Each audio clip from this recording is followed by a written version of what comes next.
Hello and welcome back to Firewalk.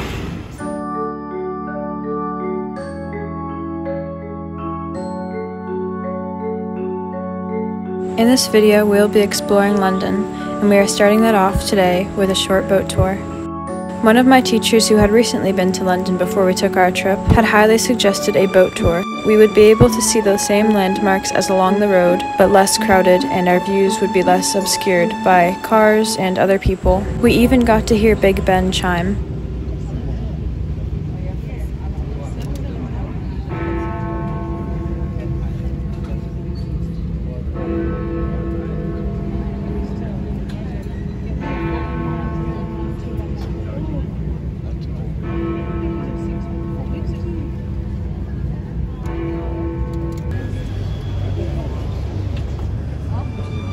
Boys and girls, very good morning everybody. While it was sunny and hot, we had an enjoyable time hearing about all of the interesting buildings and features along the river. Cleopatra's Needle is older than London. It was made in Egypt over 3,500 years ago. It was brought to this country about 200 years ago, and that was to celebrate Nelson's victory over Napoleon. When it first opened, as you understand, the top of that building was the largest rooftop on the sky.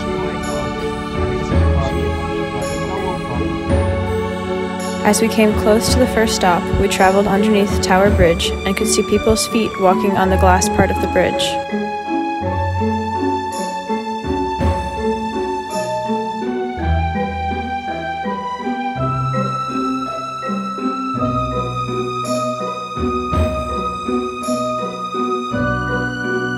Part 2, Tower of London.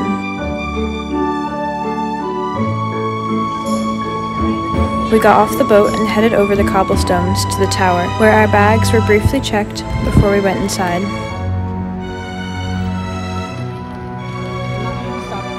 I loved the moat of flowers. We then got to see the ravens of the tower. For some reason, I pictured it looking much different inside, based on my dad's description. I also didn't think some of the ravens would be in cages. Anyway, we explored the different rooms, and my dad and I made our way around the outer walls. There was so much to see. It was very interesting to look over the city that contained both old fanciful architecture and new sleek buildings just next to each other.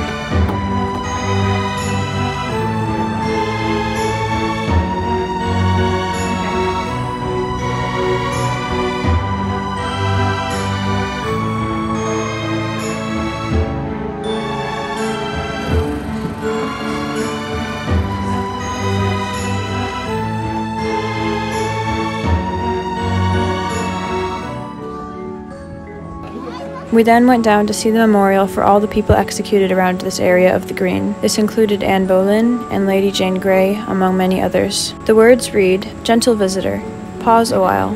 Where you stand, death cut away the light of many days. Here, jeweled names were broken from the vivid thread of life. May they rest in peace while we walk the generations around their strife and courage under these restless skies."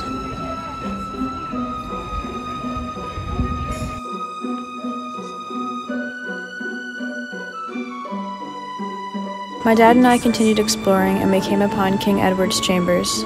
This whole time it was strange trying to picture the royal people living here. I've seen TV shows and historical reenactment shows and can imagine the characters, but to me that's what they are. They're characters in medieval movies and such. It's difficult to imagine that I was standing in the very same room, on the very probably same floor, that these kings and people walked on. It was surprising to see that the throne was not in the massive grand hall as it is in movies, but rather a smaller throne room.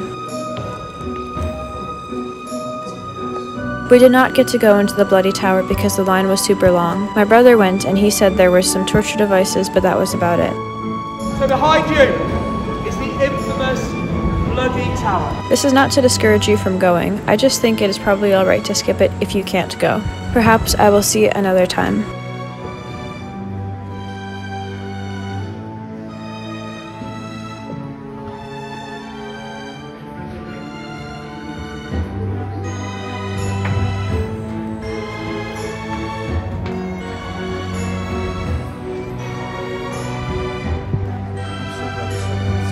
We saw the Thames River on which we had just ridden the boat. We next entered the White Tower, where the two princes in the tower were held until their disappearance, and perhaps reappearance when two bodies of their ages were discovered beneath the stairs, not too long ago. One of my teachers firmly believes Richard III's innocence in all of this, and I think there may be some truth to that. The main residence of kings and queens up until after Henry VIII. This was the main banqueting hall, and next door was the bedchamber. So this was the heart of the glorious days. The tower is now dedicated to displaying the massive amounts of armor they had, including the real suits that some kings and people of note wore, including Henry VIII, as well as children's suits, really tall suits, horse suits, decoration suits, suits with cannonballs through them.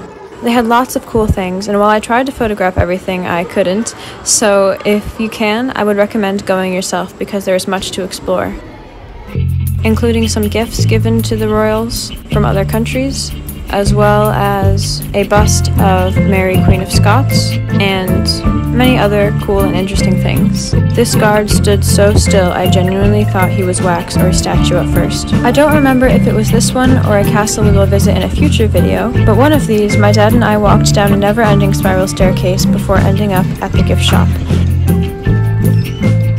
Part 3. London, Day and Night. We visited a piece of the original Roman wall from a couple thousand years ago. Hot, hungry and tired, we grabbed a nice lunch at a Tesco and ate in a park. Then we went to the World Wars Memorial before heading back to the hotel.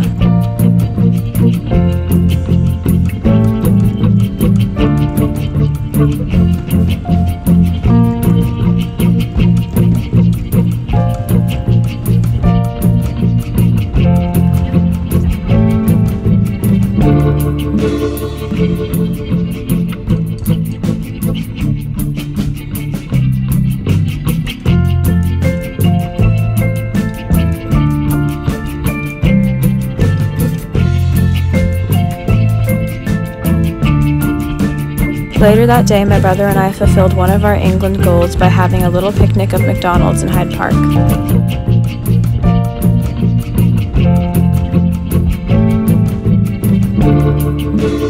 We came to the general consensus that London McDonald's is not nearly as good as back in America. It was blender, and there was no sauce in the burgers.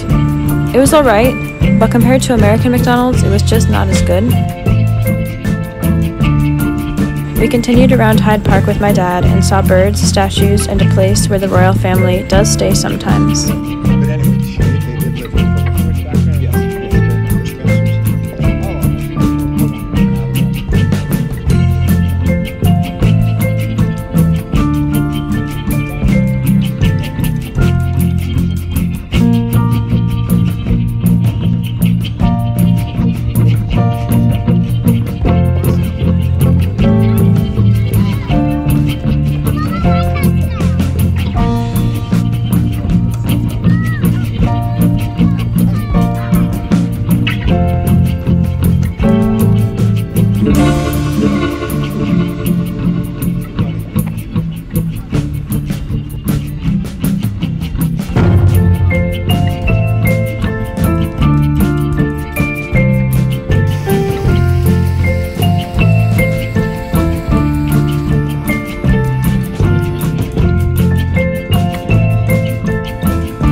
We made our way around the pond and saw this old man who was trying to feed the little geese and kept away the bigger ones until they got their turn.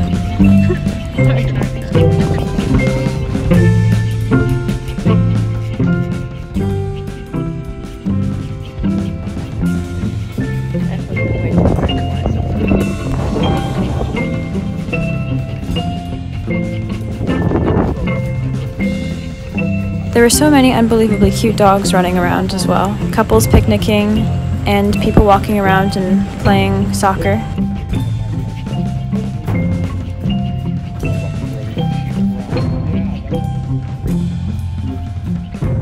We made our way to the Diana Memorial Garden and saw the Peter Pan statue.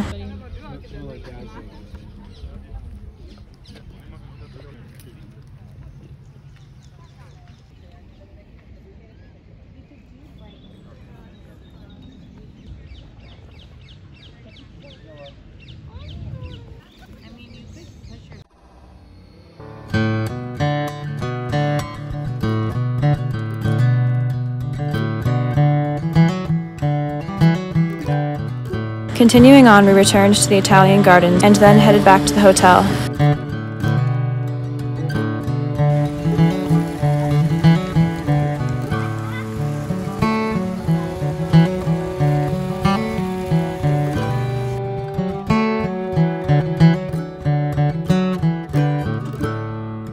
Later that night, I joined my parents at a restaurant, and since kids weren't allowed after some time, they checked my ID, which was a first for me, and then we walked around a bit before my dad and I went to Paddington Station. It was pretty empty for such a busy station, but that's because it was nearly midnight.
I went back to my brothers in my room after a long day.